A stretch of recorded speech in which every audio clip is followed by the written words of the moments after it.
Halo, selamat sore Bapak dan Ibu, Bapak yang melihat para siswa yang masih berlibur di mana saja.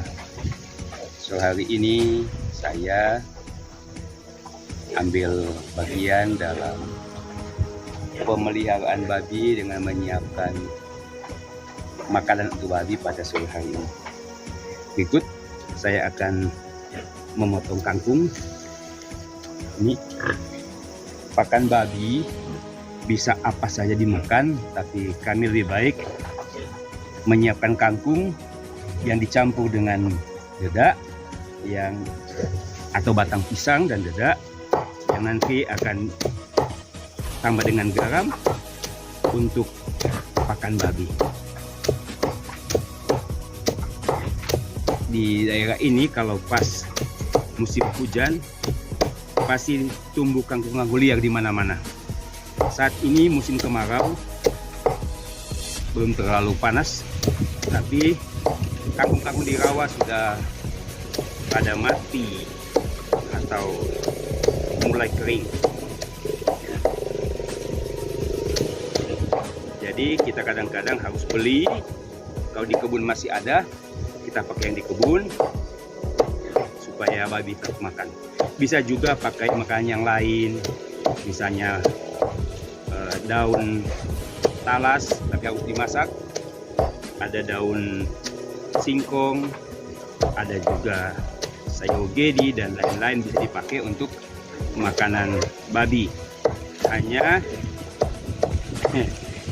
saya merasa bahwa tidak punya kesempatan untuk cari-cari barang. Maka pas ke kota ada begitu banyak mama-mama Papua yang menjual kangkung yang cari dari rawa, kemudian mereka jual seikat 10.000 dan saya biasa beli sampai 5 ikat makanan babi. Memang rugi, tapi banyak hal juga bisa kita maknai di sana. Kita juga membantu saudara-saudara kita mama Papua yang berjualan supaya laku, kita punya jualan untuk menghidupi keluarga mereka. Itu nilai positifnya, tapi juga mengenal mereka sebagai saudara, sebagai teman, sebagai umat yang perlu kita berdayakan, yang perlu kita bantu, tapi dengan cara membeli kangkung mereka. Itu. Nah, mungkin yang belum tahu, saya bekerja di sekolah SMA Eca. Sekolah kami ini namanya SMA Entrepreneurship Sefali Anasai. Di samping ya sekolah plus begitu, di samping pelajaran SMA seperti biasa, kami juga membekali anak-anak kami dengan keterampilan bertani, beternak, dan di bagian perikanan. Kami belum punya banyak ahli, tapi kami berupaya untuk mendampingi anak kami yang kebetulan semuanya adalah anak asli Papua. Mereka berasal dari seluruh Papua Selatan. Ada yang dari duduk sini. Duduk sana. Oke. Iya. Yang begitu. Dia sana. Jadi kepotong. Ada dari Asmat, dari Merauke sendiri, dari Kabupaten Bovendigul, ada yang dari Mapi. Hampir semua suku di beberapa suku di tempat kabupaten yang ada itu ada di tempat kami. Siswa kami yang saat ini ada 70-an, kemudian yang baru ini kami harapkan bisa mendapat 70 lagi untuk siswa. Sekolah ini berpola asrama. Sekolah ini mewajibkan anak-anak untuk hidup di asrama, harus mengikuti semua peraturan asrama, termasuk juga bagaimana belajar untuk mengolah tanah. kalau kami punya tempat di mana para guru sebagai mentor mendampingi mereka dalam pertanian, menanam sayuran, menanam cabai dan lain-lain. Tapi mereka juga diharapkan masing-masing mempunyai bedeng untuk bertanam, belajar bertanam. Supaya apa? Supaya ke depan mereka juga bisa memanfaatkan tempat-tempat di daerah mereka yang masih tidak untuk bisa ditanami macam-macam, khususnya sayur. Karena di Papua ini sayur sangat mahal, maka anak-anak kita beri kesempatan untuk belajar bertani, supaya kalau pulang mereka bisa mengolah tanah mereka, lahan-lahan yang mereka punya. Dan puji Tuhan bahwa anak-anak ini mereka mau untuk dilatih,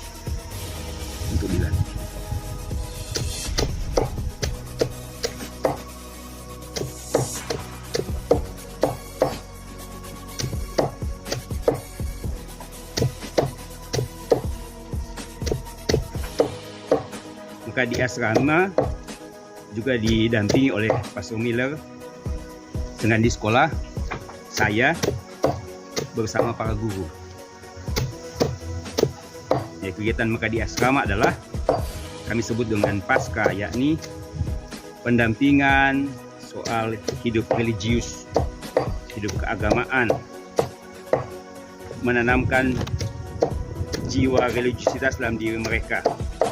Kami mempunyai siswa juga dari agama Protestan.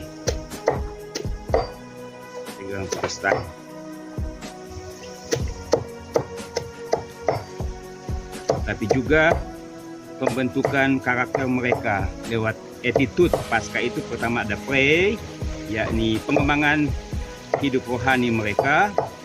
Kemudian ada attitude-nya, pengembangan sikap-sikap mereka. Kemudian pengembangan skill mereka, skill lewat pertanian tadi, lewat perikanan tadi, juga lewat peternakan seperti ini. Kami akan mengembangkan ke depan hal-hal yang bisa dijangkau, bisa dibuat supaya anak-anak kami itu bisa melihat, dan nanti kalau pulang menjadi, ya bukan penggerak, tapi pokoknya bisa mencari peluang untuk memiliki uang. Bukan minta-minta lagi, tapi memiliki uang sendiri dari hasil kerja mereka sendiri, bisa jadi mandiri, dan mereka kemudian bisa tidak tergantung pada orang lain, tapi tergantung pada diri mereka sendiri.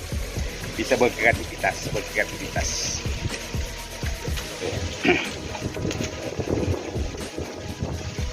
Mohon doanya Bapak Ibu, Suster, Bruder, Pater, Pak Romo untuk sekolah kami.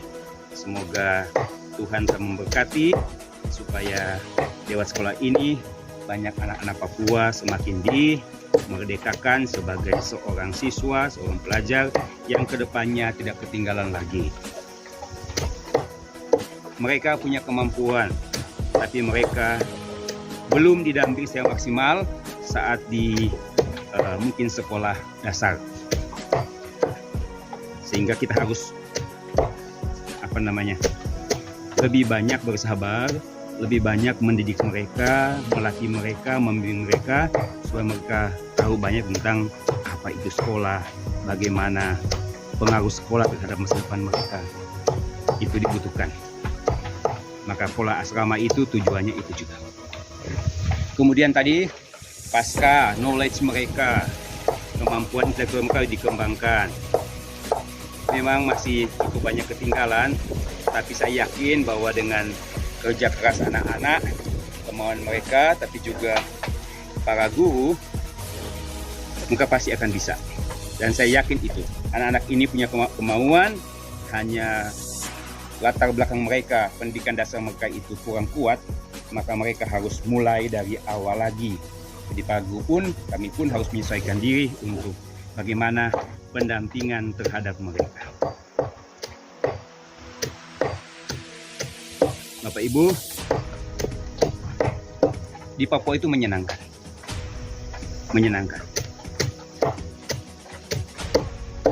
kita menjadi orang yang rasanya itu berguna.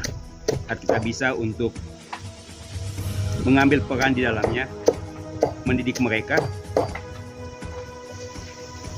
mendengarkan mereka, menguatkan mereka, memberi motivasi pada mereka, dan itu saya kira satu cara yang baik untuk membuat anak-anak ini ke depan bisa paling tidak setara dengan anak-anak Indonesia yang lain. Doakan kami, Bapak Ibu, teman-teman semuanya, supaya karya yang bagus ini bisa bermanfaat untuk orang-orang kecil, khususnya anak-anak kita, anak Papua yang kemauannya tinggi dan mereka siap untuk belajar di SMA Ejak ini. Ya, dari saya cuma ambil bagian sebagai kepala sekolah, tapi juga turun di semua lini agar anak-anak juga bisa mengalami bahwa pendampingan itu bukan hanya lewat kelas saja, bukan hanya lewat apel-apel saja.